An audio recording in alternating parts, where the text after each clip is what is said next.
Hey guys, so this video is going to be a follow-up on my tutorial for a Rubik's Cube beginner's method. That wasn't really a tutorial for a beginner's method, it was more of a tutorial for a beginner's method that you can teach to beginners, so it wasn't like a tutorial that you follow, it was like a tutorial that you follow to learn how to teach someone else. In case you haven't seen it, I'll put a link in the description. Now that method uses only 2 algorithms, a SUN and a permutation, and the rest of it is intuitive. The method is one that I invented that's a variant of Hexagonal Francisco, and Hexagonal Francisco is a method that Henry and I invented that's a variant of Triangular Francisco, which is a method that some other person invented. We didn't really have anything to do with it. And it's kind of a variant of Roux in some ways, but not exactly. But anyway, since making that tutorial, I have taught my girlfriend how to solve a Rubik's Cube using my beginner's method, and I have a few comments on it. Is it the best beginner's method ever?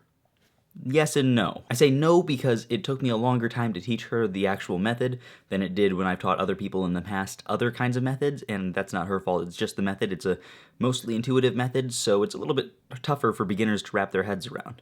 But since she's learned it, and she's only known it for like a week now, I've started trying to teach her some more advanced techniques, and she's picking up on those really quickly. I think the intuitive nature of the method makes it so that it's really good to transition into more advanced methods. Let me give you an example. In the method, you can sometimes get it to this point, most solves, and what I taught to do in the beginner's method is to insert this corner into the bottom layer using wide turns, like that, and then to pair it up with this edge up here, and just move it out of the way and keep pairing it until it forms a pair like that, and then inserting the pair using wide turns. And that was all taught intuitively. Now, an obvious optimization for this step would be to just pair this corner with this edge, and then to insert the pair. That's an optimization that might be obvious to you or me if you know like how to do CFOP, F2L, or any kind of block building method. But to a beginner who has no experience with that, that's a lot harder. When I taught it to Sophie though, she picked up on it right away. I just showed her that this color on top matches up with this front color if you just hide the corner, move the edge to the back, and repair up the two so you create this F12 pair, and then you can insert it.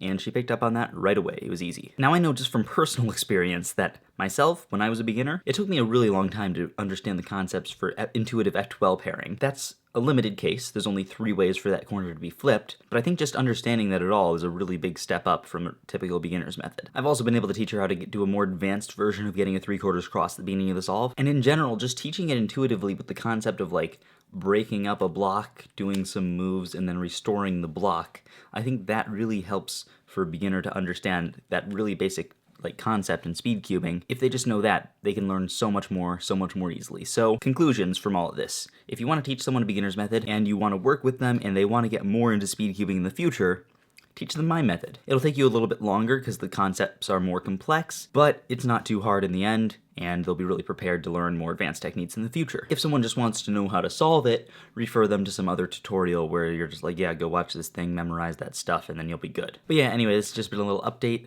more of encouraging you to teach people the method. Thanks for watching. I'll see you on Friday.